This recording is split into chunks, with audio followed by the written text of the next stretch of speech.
Assalamualaikum warahmatullahi wabarakatuh. Bismillahirrahmanirrahim.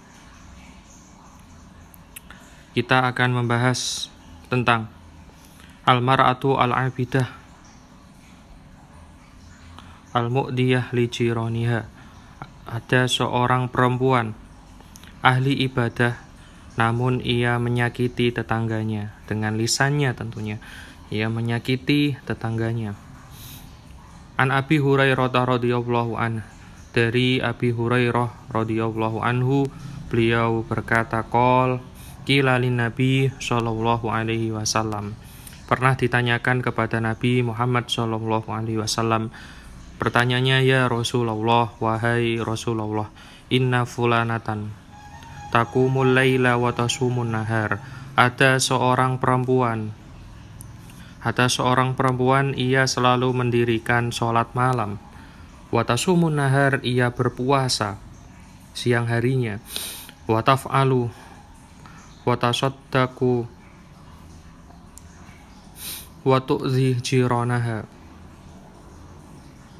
ia bersedekah namun ia menyakiti tetangganya. Watu'di, dan ia menyakiti tetangganya bilisaniha, dengan lisannya. Ngerasa nih memfitnah. Faqala Rasulullah sallallahu alaihi wasallam, maka Rasul menjawab, la khaira fiha, enggak ada kebaikan bagi perempuan itu, enggak ada kebaikan bagi dirinya. Ia puasa, ia sholat malam, ia bersedekah, namun ia menyakiti tetangganya dengan lisannya. La khaira fiha, tidak ada kebaikan. Hiya min ahlin nar, perempuan tersebut adalah termasuk dari ahli neraka. Na'udzubillah min dzalik. Qalu, sahabat bertanya lagi, wa fulanah tusolli al-maktubata wa tasaddaqu bi aswarin. Ada seorang perempuan, ia sholat wajib, melaksanakan kewajiban saja, dan bersedekah dengan bi aswarin. Aswar itu secuil keju, jadi potongan keju. Dia bersedekah dengan potongan keju. Wala tu'di ahadan, dan perempuan tersebut tidak menyakiti seorang pun. Faqala Rasulullah sallallahu alaihi wasallam, hiya min ahlil jannah. Nah, perempuan tersebut termasuk ahli surga. Hanya melakukan kewajiban, bersedekah ya sedikit, enggak banyak karena memampunya segitu, dan tidak menyakiti. Intinya ini, dia wala tu'ti ahadan, tidak menyakiti seorang pun. Maka Rasulullah menjawab, hiya min ahlil jannah, perempuan tersebut termasuk ahli surga. Akhrajahu Ahmad wal Bukhari fil Adabil Mufrad. Diriwayatkan oleh Ahmad dan Imam Al-Bukhari.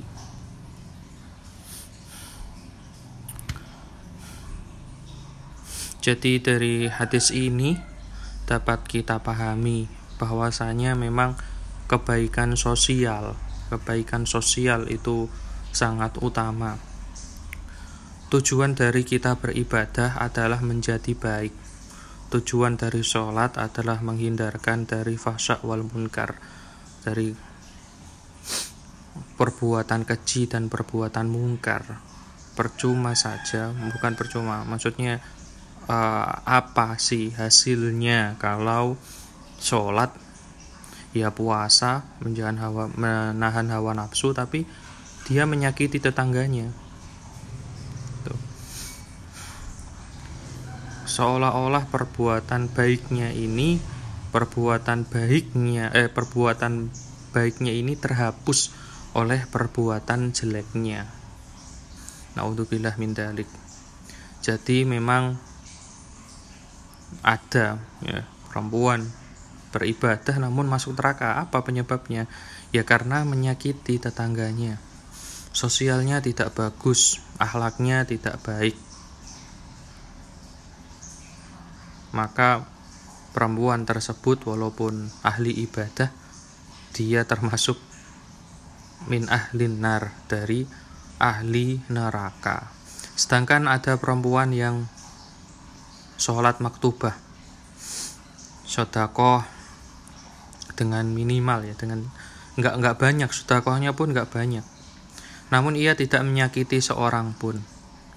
Rasul menjawab, hiya min ahlil jannah, perempuan itu termasuk dari ahli surga. Kenapa? Ya karena dia sosialnya bagus. Sosialnya bagus, tak pernah menyakiti seorang pun. Apalagi tetangganya. Tetangga yang biasanya menolong ketika kita ada kesusahan.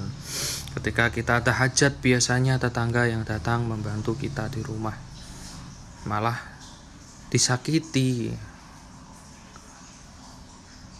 malah kita dolimi, perempuan itu dolimi, maka itu termasuk perbuatan yang jelek yang bisa menghantarkan kepada neraka. Rawil hadis Abu Hurairah Ad-Dusi As-Sahabi Al-Jalil. Kita langsung saja, ini perawinya Abu Hurairah. Ma'anil mufradat tasaddaku bi aswarin, maksudnya bersedekah dengan aswar adalah tatasaddaku bikit il akitti, ya dengan potongan keju, sedekah dengan potongan keju. Al makna al ijmali lil hadis, makna global hadis ini ya. Arada ba'du sahabat ala Nabi sallallahu alaihi wasallam sya'na marataini ihdahuma kasratul ibadah. Jadi hadis ini menceritakan tentang sikap dua perempuan. Yang pertama itu kasratul ibadah, katsiratul ibadah, banyak ibadahnya, ma'anaha tu'di jiranaha, namun ia menyakiti tetangganya. Wal ukhra, sedangkan perempuan yang satunya laisa laha nasibun kabirun minan nawafil, dia enggak punya amalan-amalan kesunahan yang banyak. Lakinnaha, namun la tu'di jiranaha, tapi dia tidak menyakiti tetangganya. Fa akhbara Nabi sallallahu alaihi wasallam annal mu'diyatah finnar, orang yang menyakiti itu di neraka.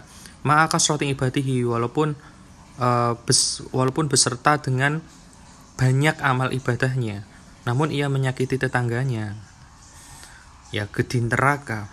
Wa qalilun nafilati, perempuan yang tadi yang satunya yang amal kesunahannya sedikit, ma'asalamati jironiha, namun ia selamat dari menyakiti tetangganya. Dia tidak menyakiti tetangganya, berbuat baik kepada tetangganya. Minha fa'in fil jannah, minha fil jannah, maka perempuan itu termasuk dari ahli surga, dia bisa masuk ke surga. Selanjutnya, ma yustafadu minal hadis, apa yang dapat diambil faidah, hikmah yang diambil dari hadis ini. Faedah apa yang dapat diambil? Yang pertama, fil hadis at-tarhib min adiyatil jar. Hadis ini adalah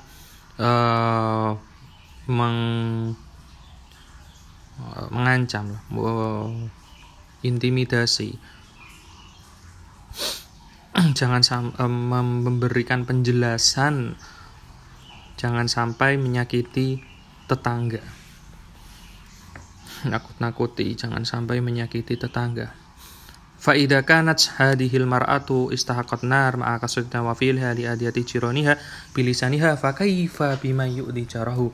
Kalau perempuan yang pertama tadi, yang dia termasuk ahli neraka, walaupun amal sunahnya itu banyak, karena dia menyakiti tetangganya dengan lisannya, fa kaifa, bagaimana, bima yu'di jarahu bilisanihi wa yadihi, bagaimana dengan nasib orang yang ia menyakiti tetangganya dengan lisannya dan tangannya, naudzubillah, yang hanya sekedar, bukan sekedar lah ya, yang hanya menyakiti tetangganya dengan lisannya, entah memfitnah, menggosip, itu saja bisa termasuk ahli neraka.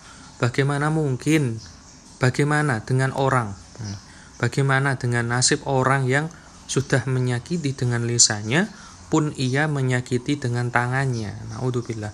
Wa kaifa bima yaqa'u minhul adali jarihi wa huwa muqassir fin nawafil, dan bagaimana juga dengan orang yang menyakiti tetangganya, sudah menyakiti, dia juga muqassir, dia juga tidak melaksanakan, apa ya istilahnya itu, dia menyia-nyiakan, dia terlena, dia tidak melaksanakan kesunahan. Nah, lengah terhadap kesunahan, dia tidak melaksanakan kesunahan-kesunahan. Au muqassir fil wajibat, bahkan ia tidak melaksanakan kewajiban. Masya Allah. Na'udzubillah min dalik. Yang punya amal sunnah banyak saja termasuk ahli neraka kalau menyakiti tetangganya. Bagaimana dengan nasib orang sudah menyakiti tetangganya dengan lisannya, dengan kedua tangannya, sudah gitu dia tidak melaksanakan banyak kesunahan, bahkan ia malah tidak melaksanakan kewajiban. Fil hadis yang kedua ya, fil hadis at-tambih ala anna isma adal jari yamhaqu katsiran min hasanatil abdi. Jadi hadis ini juga adalah sebuah peringatan bahwasanya dosa menyakiti tetangga itu dapat menghapus banyak dari kebaikan-kebaikan seorang hamba. Perbuatan jelek itu fa inna sayyi'at, sesungguhnya perbuatan jelek itu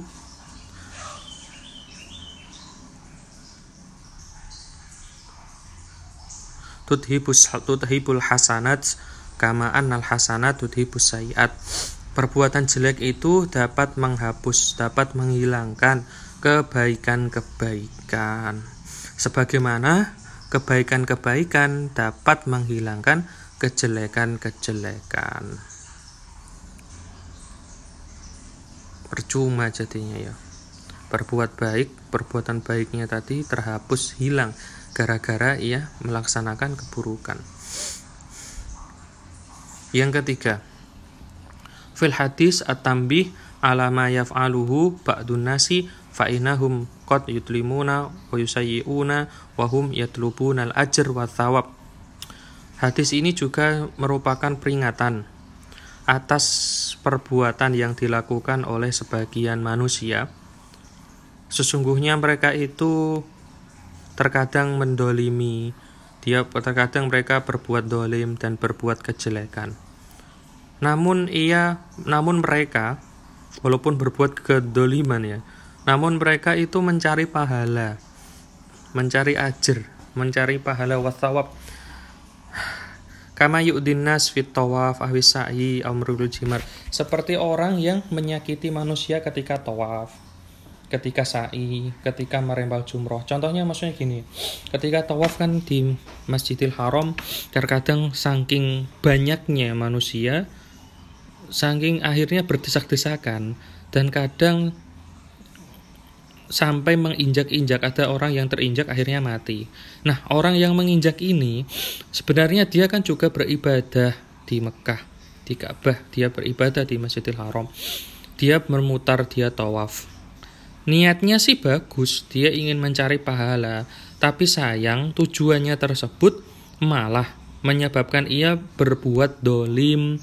Terkadang seperti itu, dia memikirkan dirinya sendiri, akhirnya dia berdesak-desakan, ia mendesak orang, bahkan menginjak orang. Ini kan gak perkara yang jelek, perkara yang dolim. Tujuannya sih bagus, ingin beramal baik, tapi di tengah amalnya tersebut dia malah berbuat kejelekan.